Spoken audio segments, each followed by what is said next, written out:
Fala pessoal, beleza? Eu me chamo Gustavo e hoje eu venho falar sobre as minhas leituras realizadas no mês de novembro. Os livros são esses aqui, eu vou falar individualmente sobre cada um deles, começando pelo livro que já tem resenha aqui no canal, o livro O Mapa do Criador, do Emílio Calderon. Um livro que eu tinha na minha estante, pessoal, há 7, 8 anos, e eu não tinha curiosidade nenhuma de ler esse livro, zero mesmo. Só que um tempo atrás, eu olhando ali na estante, procurando um livro de ficção, eu achei esse livro. Ele foi me dado de presente há 7, 8 anos atrás, no período da faculdade, em um aniversário que eu fiz, um colega me deu de presente. Aí eu falei, cara, quer saber de uma coisa? Eu vou pegar esse livro para dar uma lida. Eu simplesmente achei ele espetacular. É um livro ficcional, mas é um romance histórico. Então nós temos ali um homem chamado José Maria, narrando ali uma questão sentimental que ele tem com uma jovem mulher chamada Montse, e também um terceiro personagem que entra nessa história e dá todo um climinha especial. Só que o que me pegou, além desse romance dentro dessa história, e além do fato do autor conseguir criar bem os personagens, o que me pegou muito foi o fato do Emílio Calderon, que é o autor do livro, ser um historiador e esse romance se passar num período muito importante para a história, que é ali o período da Guerra Espanhola, que acaba em 1839, e o período da Segunda Guerra Mundial, que acaba em 45. Então, nós temos todo esse período de guerra, e durante esse período nós vamos vendo ali um local na Espanha, um local na Itália, que abrigava esses refugiados espanhóis.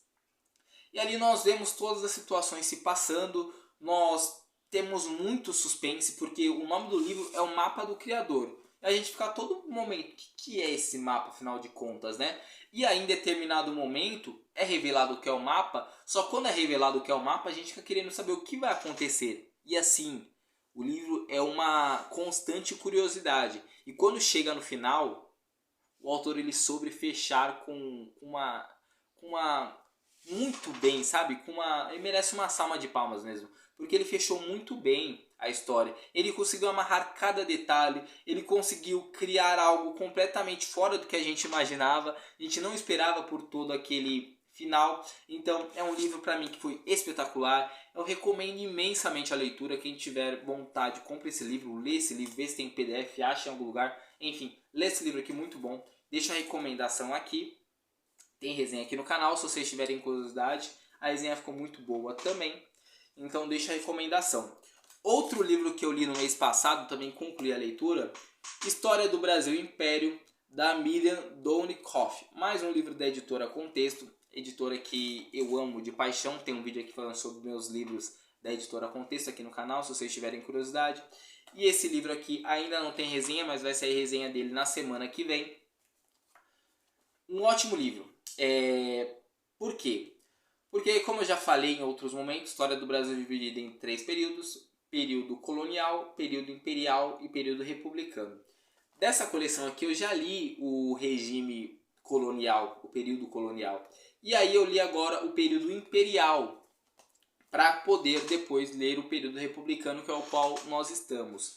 E é muito importante nós entendermos a nossa história, a história do Brasil, como nós chegamos até aqui, o que tornou o povo brasileiro o que ele é. E esse livro ele traz muito, porque o que acontece? Quando o Brasil surge enquanto nação, ou seja, no dia 7 de setembro de 1822, quando se torna independente, começa a haver um debate muito forte sobre como nós vamos criar uma identidade para um povo tão miscigenado. Porque o que acontece? Nós temos aqui indígenas, nós temos aqui escravos de origem africana, e só daí nós temos várias culturas, né? Porque a África tem várias regiões. Então nós temos os africanos, nós temos os portugueses que vieram em grande quantidade, nós temos também já pessoas que vieram de Portugal, mas acabaram nascendo aqui, isso é uma miscigenação de tudo isso. Nós temos outros povos também que vieram para cá em determinado período, temos uma partezinha de holandeses e assim sucessivamente. Então é uma salada de frutas. E como nós vamos pegar tudo isso e nós vamos tornar um único povo? Um único povo que se entende como igual aos outros, que é o brasileiro. E não apenas isso, mas a época, embora seja muito triste, o debate também. indígenas, escravos, africanos, eles também vão ser brasileiros, sim ou não? Como vai se desenhar tudo isso? Então é um período muito importante, é importante nós entendermos.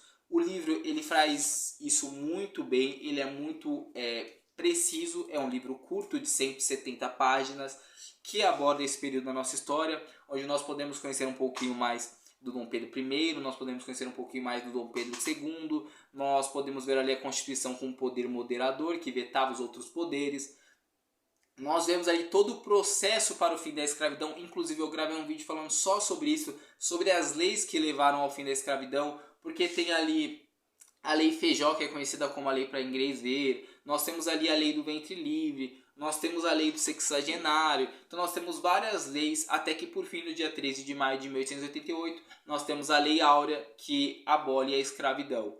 Então, muito boa leitura, deixa a recomendação da leitura. Quando sair o vídeo na semana que vem, se vocês quiserem dar uma atenção e ver também o vídeo, vou tentar trazer o conteúdo desse livro de uma forma eficiente. Agora eu vou falar de 2 livros que eu não concluí a leitura ainda. Eu estou no meio delas. Sendo que essa aqui eu vou terminar provavelmente em uns 2 dias mais ou menos, que eu já estou bem próximo do final. Os Presidentes, do Rodrigo Vizeu. Um livro muito gostoso de ler, que de certa forma ele vai ser a continuação do Brasil Império. Não é a continuação de fato, porque não é da mesma editora, não tem o mesmo intuito. Na verdade, o livro Os Presidentes ele vai se propor a falar sobre todo o período republicano. Então ele vai pegar lá desde o primeiro presidente, ele vai pegar Deodoro da Fonseca, ele vai falar sobre todos os presidentes militares, depois ele vai falar ali da política do café com leite, depois ele vai falar ali da Revolução de 30, Getúlio Vargas, e aí depois ele vai ir para toda a tensão do governo do Getúlio até o fim dele, aí voltando para a República, aí depois o Getúlio ganhando de novo, aí dessa vez democraticamente. Nós vamos ver várias constituições nesse processo. Nós vamos ver ali o governo do Juscelino Kubitschek, que é um dos governos mais emblemáticos, que trouxe muitas coisas, também deixou muitas dívidas. Nós vamos ver nas moedas que nós tivemos o cruzado, o Cruzeiro Real, o próprio Real com o Fernando Henrique Cardoso. Então nós vemos ali também o período militar, a ditadura militar sendo apresentada, com cada um dos presidentes, porque esse livro vai pegar um por um dos presidentes. Salvo engano, ele fala sobre 39 presidentes. Se você pesquisar, o Brasil tem mais, eu acho que tem 41, alguma coisa assim.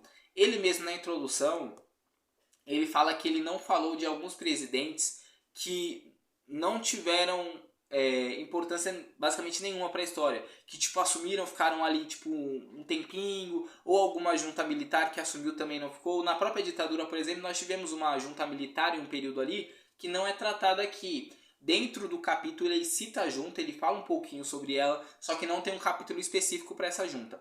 Mas enfim, basicamente aqui nós vamos ter todos os presidentes da nossa história até o Jair Messias Bolsonaro. Então ele vai falar do FHC, ele vai falar do Lula, ele vai falar da Dilma, ele vai falar do Temer e ele vai falar do Bolsonaro. Um capítulo para cada um.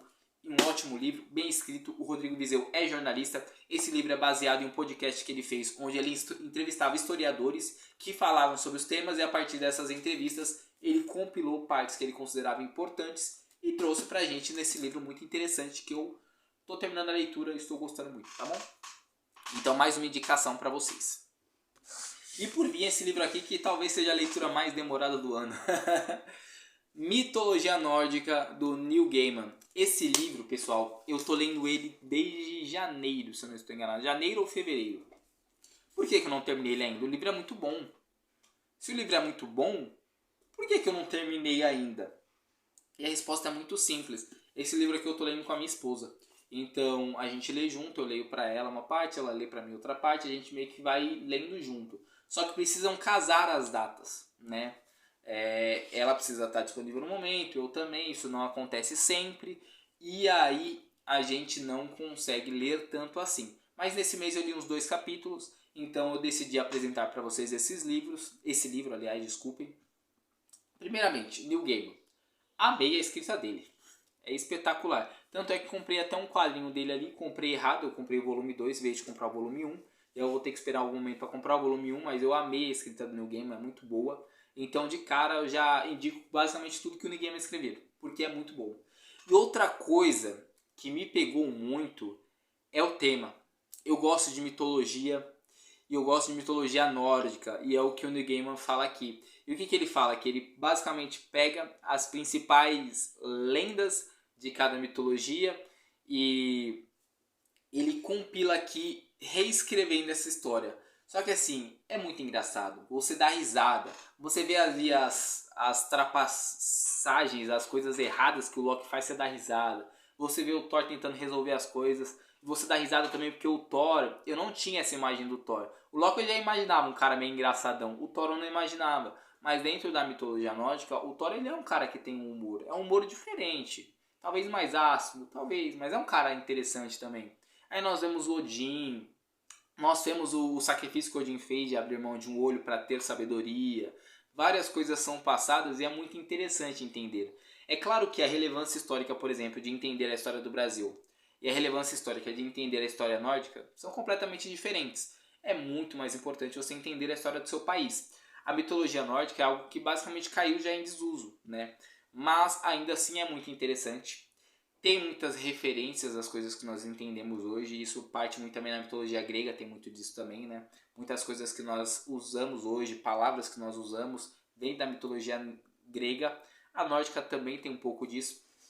Então, é muito interessante. Salvo engano, pega basicamente do começo da mitologia nórdica até o final. Acho que acaba com Ragnarok, eu não cheguei ainda, mas vou chegar. E quando chegar eu vou gravar uma resenha para vocês saberem também como é essa obra espetacular. Então é isso, pessoal.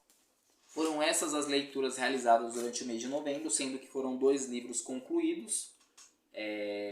O Mapa do Criador, História do Brasil Império, e 2 livros que estão em andamento, que é Os Presidentes e Mitologia Nórdica do Neil Gaiman. É isso, eu espero que vocês tenham gostado do vídeo. Se vocês gostaram, deixem um like, deixem um comentário. E é isso, pessoal. Um forte abraço.